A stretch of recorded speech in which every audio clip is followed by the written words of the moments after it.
이사야 18장의 내용은 구스 땅에 대한 하나님의 심판에 대한 말씀이죠. 구스라고 하는 것은 여기서 그 애굽 하부 쪽 남쪽에 애굽 남쪽에 있는 애굽과 근접해 있는 나라죠. 말하자면 누비아라고 하는 나라인데 애굽이나 그 애굽 밑에 쪽으로 가면 이제 거의 그 검은 사람들이죠. 피부가 검은 사람들.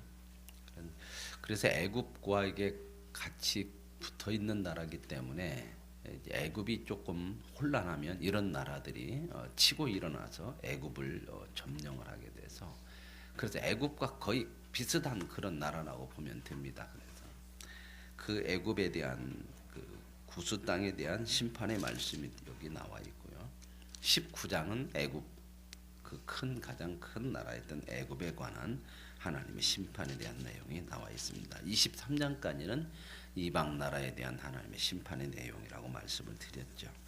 그래서 18장 1절에 보면 슬프다 구스의 땅 건너편 날개치는 소리나는 땅이요. 날개치는 소리나는 땅이 그냥 아프리카 지역 그쪽 애굽이나 그쪽 밑에 쪽으로는 그 옛날부터 뭐라고 할까요? 그런 짐승이나 이런 게 참 많고 그래서 이 날개친다고 하는 것은 날개치며 날아다니는 짐승이 많은 그런 나라. 어떤 이때는 날개치며 날아가는 그런 짐승이 많은 건 어떤 짐승이 이 날개를 치면서 많이 날아가요? 막 따따따따따 걸어 나가는 거 있잖아요. 메뚜기들이 많아요. 메뚜기들이. 그래서 메뚜기 떼 같은 것들이 가끔 이렇게 하나님의 심판의 도구로 나오잖아요. 메뚜기 떼가 한번 지나가고 나면 남는 것이 없다고 그래요. 저는 뭐 그렇게까지는 보지를 못해서 그런데 펄벅의 그 펄벅 여사의 그 소설 중에도 그 메뚜기 떼가 한번 지나가면 아주 그냥 남는 것이 하나도 없는 전부 다 없어지는 그런. 그래서 이런 곤충들이 풍성했던 그런 많은 나라였던 이 구스 이 나라에 대해서 이제 하나님께서 책망을 하는 건데 갈대배를 띄우고 갈대배를 띄운다고 하는 것은 이런 나라에는 갈대 파피루스라고 그래서 옛날에는 우리나라도 뭐 갈대들이 있었지만 여기 나라는 이 파피루스라고 해서 이게 상당히 굵어요. 뻘 같은데 이런 데서 많이 왕골 옛날 우리나라도 그 왕골 같은 거 좀 있었어요. 왕골이 어디서 나냐면 많이들 시골에서는 아시죠? 미나리강 거기에서 이렇게 우물가 옆에다가 이렇게 미나리강을 만들어서 미나리도 나고 그런 데서 왕골도 많이 나고 그랬는데 또 나중에는 왕골을 키워서 왕골로 돗자리도 짜고 그랬거든요. 그런 것처럼 이 진흙이나 이런 습한 땅에 잘 자라는 이런 그 갈대 여기서는 갈대라기보다는 파피루스를 얘기하는 거죠. 이런 것을 베어 가지고 돛담배를 만드는 거죠. 뗏목 같이. 그래서 그런 것 배를 띄워서 무역을 하고 나라들을 점령하고 이제 이 뗏목도 만들지만 이걸로 해서 이제 배를 이렇게 만들어 가지고 여러 나라를 이제 점령해 가는 그런 이 구스 땅 누비아라고는 나라에 대한 심판을 말씀해 줘요. 그러면서 이제 4절에 보면 여호와께서 뭐라고 말씀하냐면 나의 처소에서 조용히 감찰하시는 하나님은 조용히 감찰하신대요. 근데 그 표현을 어떻게 하냐? 쬐는 일광 같고 여러분 봄날에 햇빛에 이렇게 앉아 있으면 햇빛이 따따다 이렇게 내리쬐죠. 소리가 나요, 안 나요? 그래서 조용히 내리쬐니까 못하게 참 좋죠. 졸기 참 좋죠. 조용히 햇빛에 앉아서 하나님이 그렇게 우리를 감찰하심이 조용히. 하나님 여기 우리가 이런 것 때문에 참 하나님에 대해서 신뢰하고 살아가는 것들이 때로는 참 많이 걸림돌이 돼요.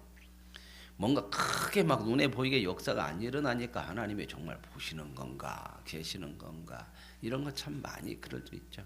왜냐하면 이 세상이라고 하는 것은 자꾸 눈에 보이는 것만 이 크고 요란한 것만 자꾸 사람들 눈에 마음에 들어오기 때문에 그래요.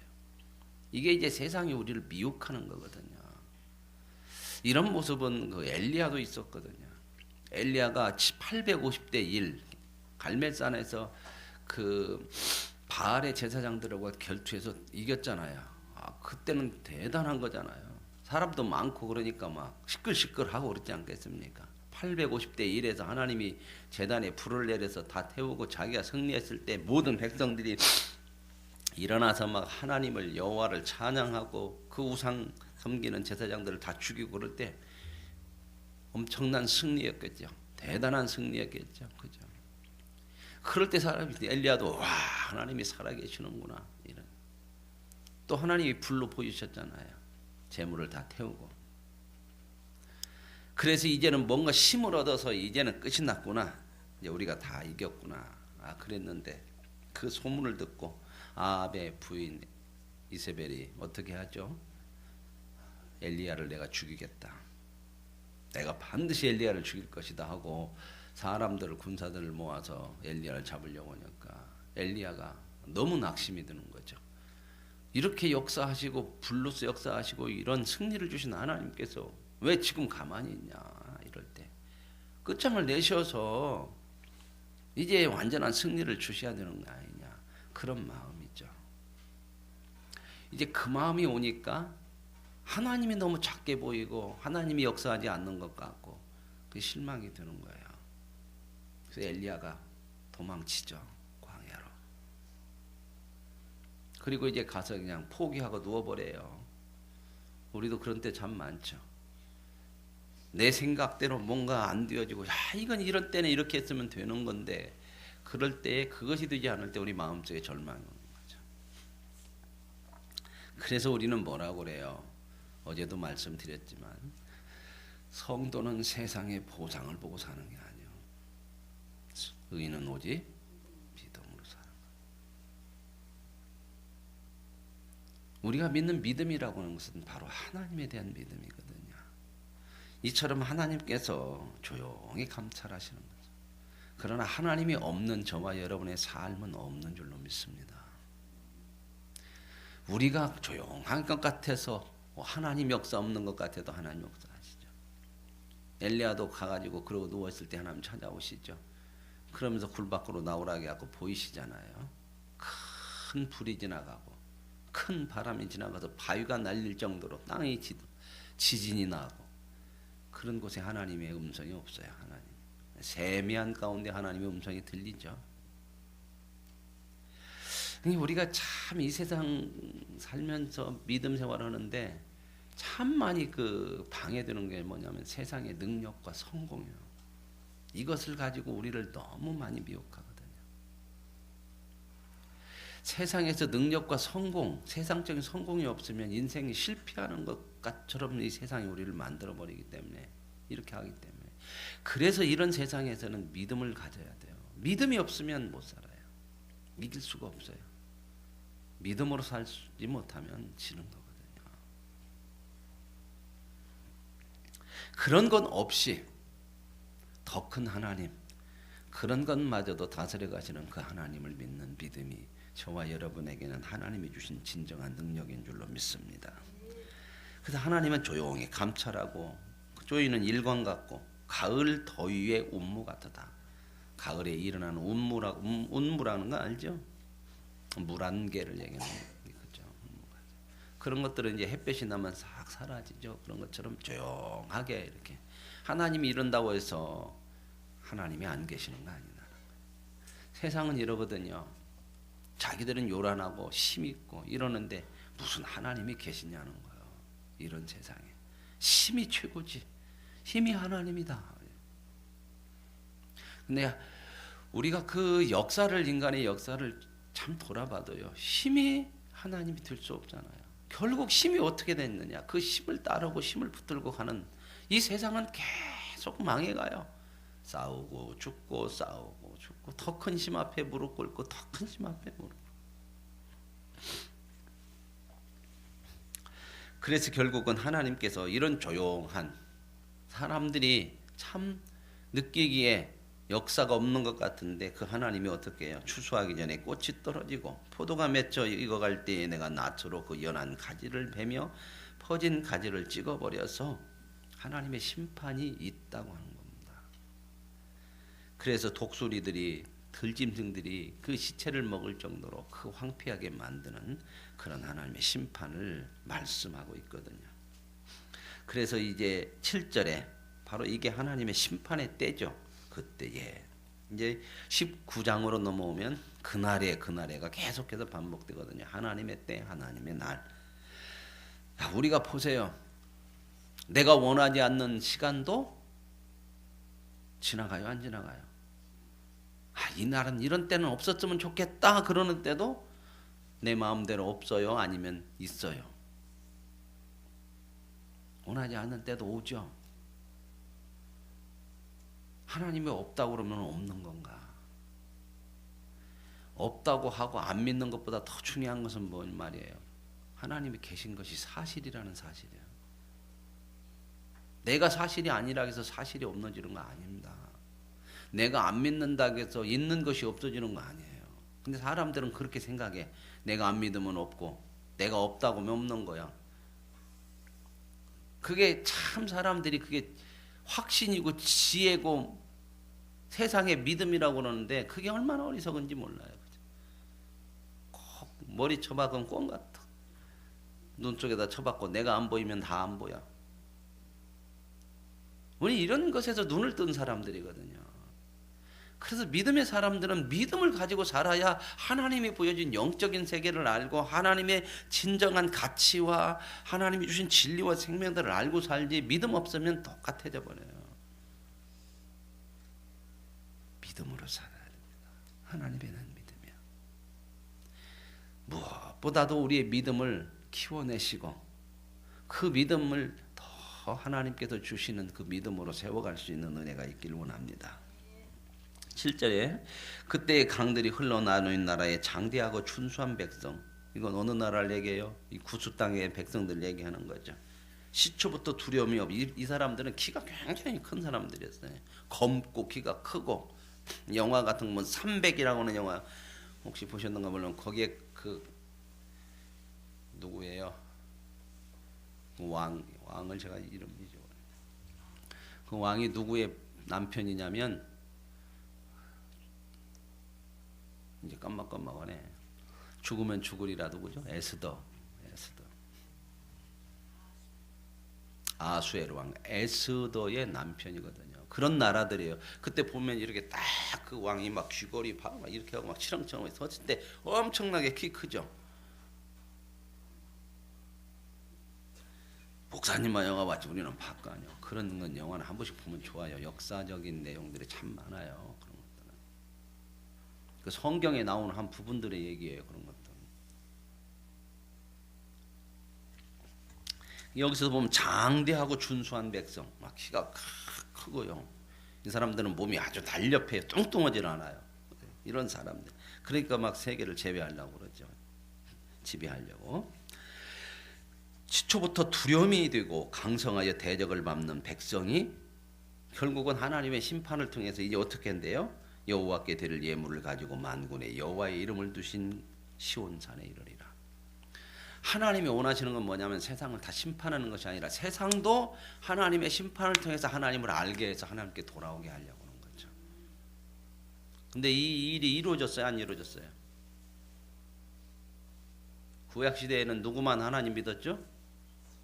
이스라엘 백성들만 믿었죠. 그죠? 근데 하나님께서 이렇게 심판하시고 역사를 이루어 가시면서 모든 세상의 모든 만백성이 하나님을 알고 하나님께 돌아오는 일을 말씀하시는데 이런 일이 이루어졌어요? 안 이루어졌어요? 이루어졌잖아요. 우리가 하나님 백성이었나요? 전혀 모르는 나라들. 이스라엘에서 그 중동에서만 이 지역에서만 있던 나라, 온 세상에서 다 하나님을 믿는 나라가 수백 나라들이 하나님께 돌아오잖아요. 우리가 이런 걸 보면서 이게 진짜구나, 이게 사실이구나, 역사구나. 세상 사람들은 니네만 믿는 성경이라고 그래요. 니네만 믿는. 그렇지 않아요.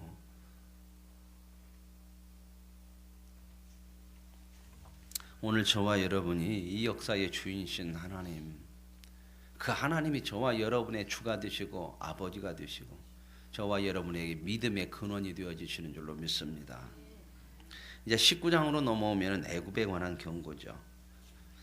아까는 그 구스인데 그 애굽과 같이 붙어 있는 남쪽에 있는 나라고요. 그 애굽에 관한 경구라.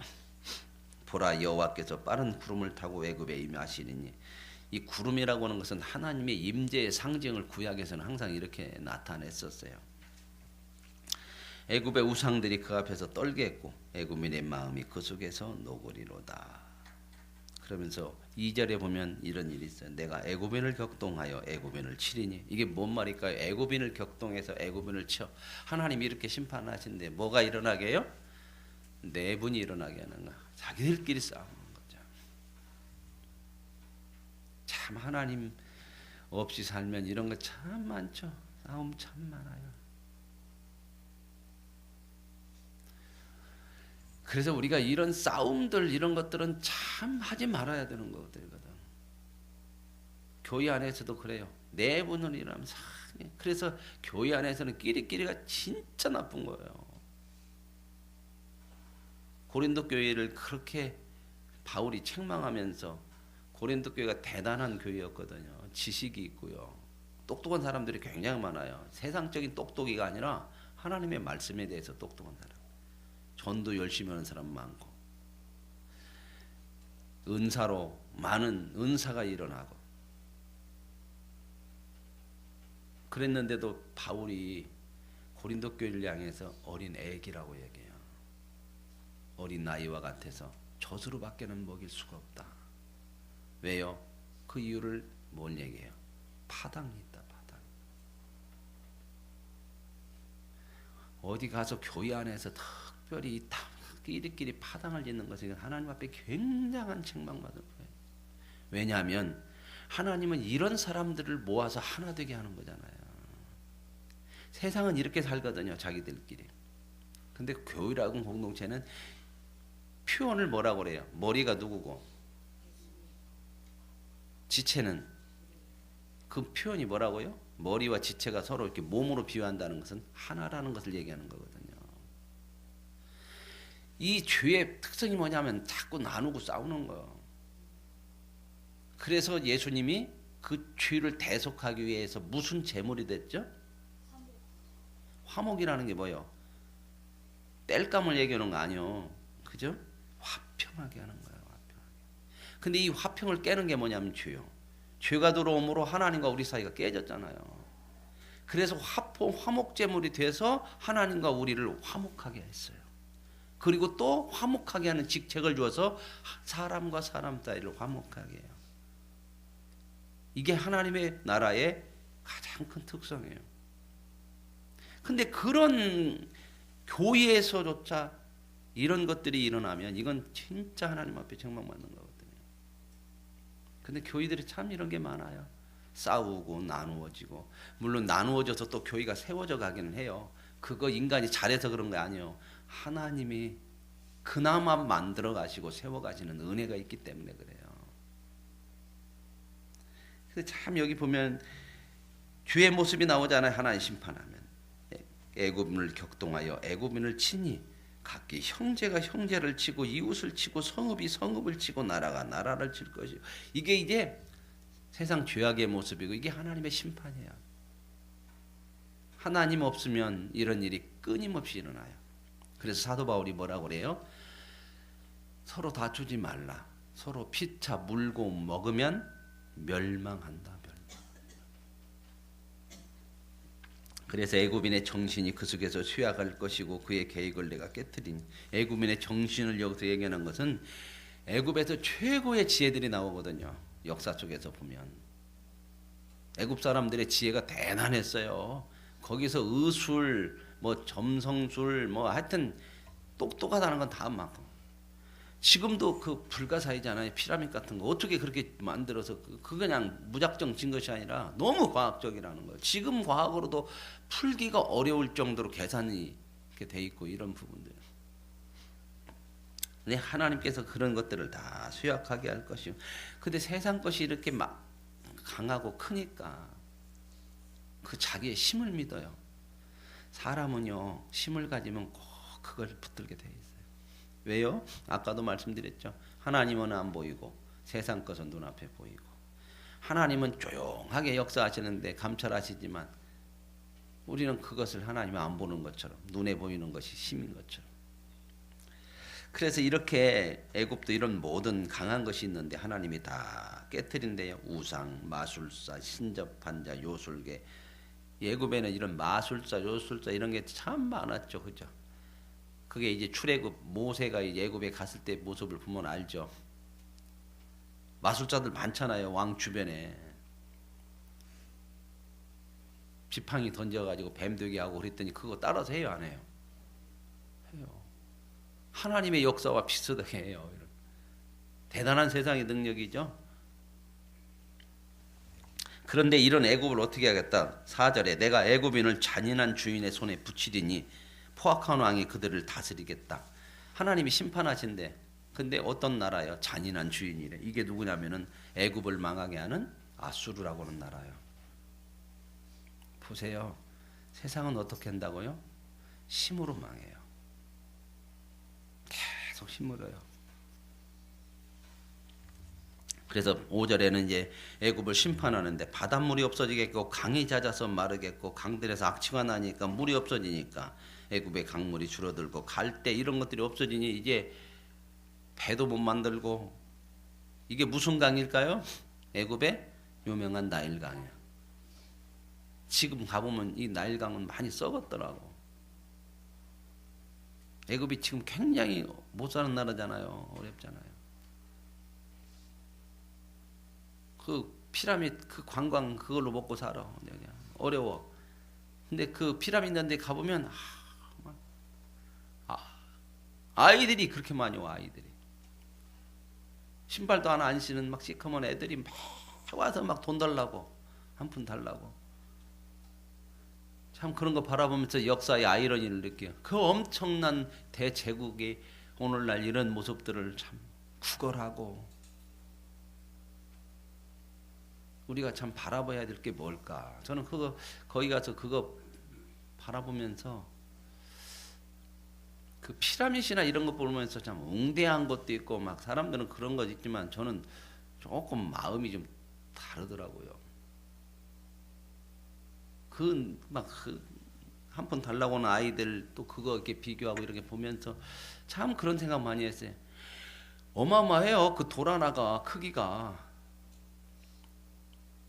포크레인 기중기도 없이 어떻게 했을까 그러면서 얼마나 많은 사람이 이 역사의 노동 현장에 동원되고 얼마나 많은 사람이 이 속에 돌에 깔려 죽었을까.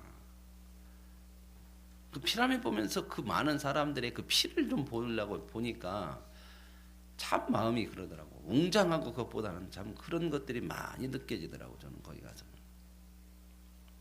인간들은 그런데 끊임없이 크고 그 힘을 자랑하고 싶어하고 그게 이제 관광지가 됐는데 어떻게 보면 하나님 편에서 보면 조롱거리요. 그죠? 봐라. 하나님이 그걸 우리에게 말씀해 주는 것 같아. 관광인데 가서 보면서 인간은 힘을 가지고 살으려고 하는데 그것이 어떤 모습이냐 하는 것을 보여주는 것 같았어요. 나일 가까운 곳 언덕 초장 가까운 곡식밭 다 말라서 날려가고 강이 마르니 고기를 잡을 수 없어서 어부들은 탄식하고 이런 그 갈대 이런 것들이 없으니까 세마포를 만들고 배 짜는 사람들이 수치를 당하고 이런 일들이죠. 저와 여러분 믿음이 승리하는 겁니다. 믿음으로 사십시오. 세상은 갈수록 힘으로 우리를 유혹하지만 그거 좀 내려놓으셔야 돼요. 이거 내려놓지 못하면 믿음 생활하기 어려워요. 다 가지려고 하지 마시고 진짜 가치 있고 좋고 영원한 것을 가지십시오. 영원한 것을 손해보고 세상 것 붙들려고 하지 마시고 세상 것 내려놓고 영원한 것을 붙들어야 돼요. 두 가지 다 못 가져요. 예수님 분명히 얘기했잖아요. 하나님과 재물을 겸하여 섬기지 못한다.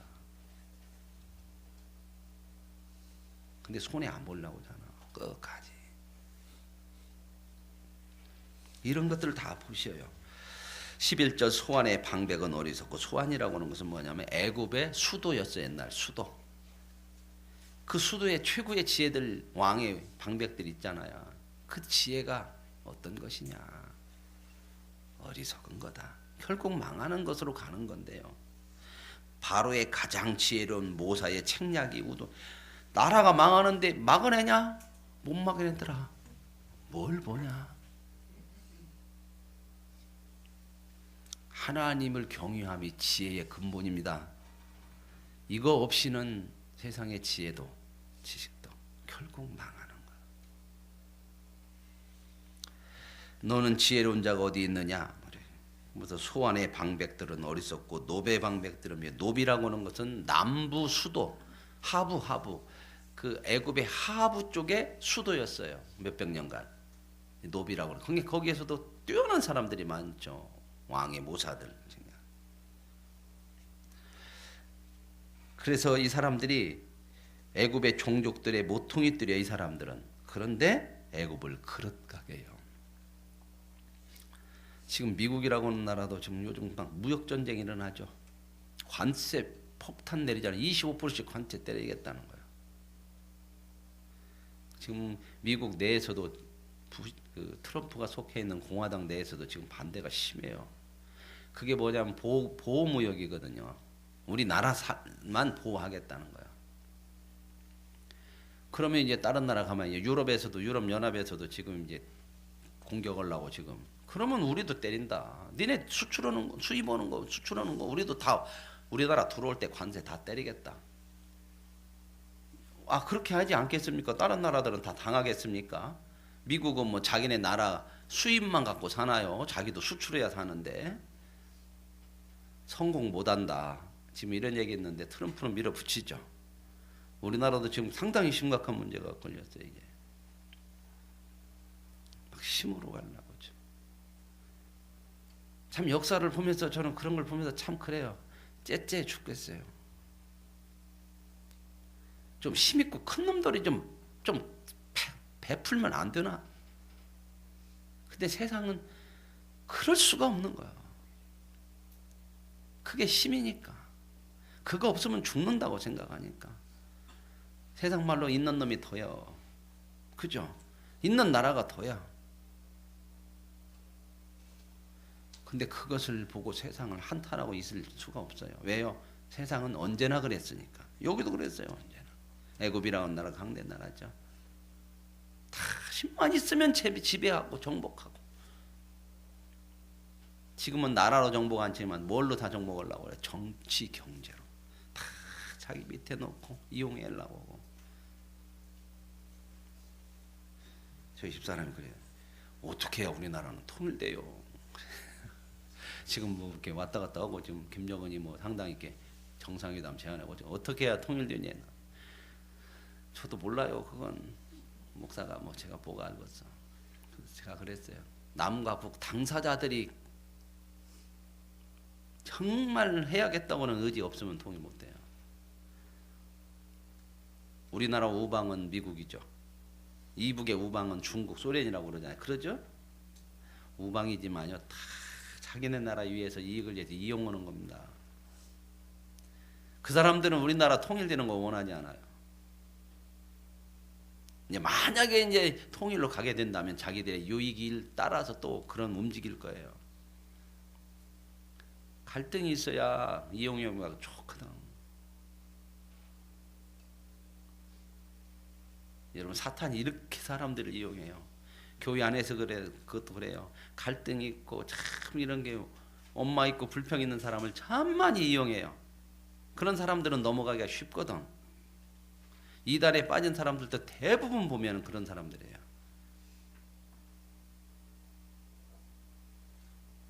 이 참 이렇게 세상이 자꾸 죄악으로 가는 거거든요. 오늘 이런 역사들을 보면서 이제 그날에 하나님이 심판하신데 여기 보면은 이 16절부터 보면 그날에, 18절에도 그날에, 19절에도 그날에, 21절에도 그날에, 23절에도 그날에, 24절에도 그날에, 전부 그날에 뭐예요? 하나님의 때, 심판하시는 때. 이거 영원한 거 아니다. 그런데 여기서요, 참 희망적인 건 뭐냐면 23절에 그날에 애굽에서 아수르로 통하는 대로가 있어. 아수르 사람은 애굽으로 가고 애굽 사람은 아수르로 가고 애굽 사람이 아수르 사람과 함께 경배하고 그날에 이스라엘이 애굽과 아수르와 더불어 셋이 세계 중에 복이 될. 하나님은 심판을 하시지만 그 나라들마저도 다 어떻게 해요?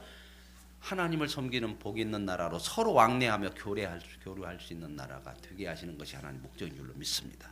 그런데 하나는 됐어요. 뭐가 됐냐? 진짜 세계 나라가 어느 나라든지 서로 교류하죠. 이제 하나님이 그들에게 주시는 그 믿음을 가지면 이런 세계적으로 교류하는 나라 속에서 이제 하나님을 알 수 있는 길들은 열려져요.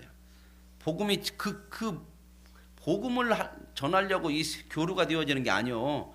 세계 나라들은 무역 때문에 그러잖아요. 그래서 세계가 서로 통하는 나라가 됐잖아요. 근데 그 통하는 대로를 타고 뭐가 나가고 있어요, 지금? 복음이 나가고 있어요. 하나님은 이렇게 역사하세요. 그냥 돌아가는 거 아닙니다. 하나님이 세계 모든 것들을 주관하시는 하나님. 그 하나님을 저와 여러분의 주로 고백하면서 그 하나님이 우리에게 주신 믿음을 소중하게 여기고 믿음으로 사는 진정한 하나님의 거룩한 백성이 되시길 원합니다. 하나님 아버지 감사합니다. 우리를 통하여 믿음을 주시고 믿음으로 하나님의 세계를 보게 하시니 감사합니다. 하나님의 손길을 보게 하시니 감사합니다. 운무처럼 따뜻하게 내리쬐는 하나님이시지만 그 속에서 세미한 음성 가운데 하나님을 볼 수 있고 들을 수 있으니 감사합니다. 그 하나님이 우리의 주라고 고백하며 하나님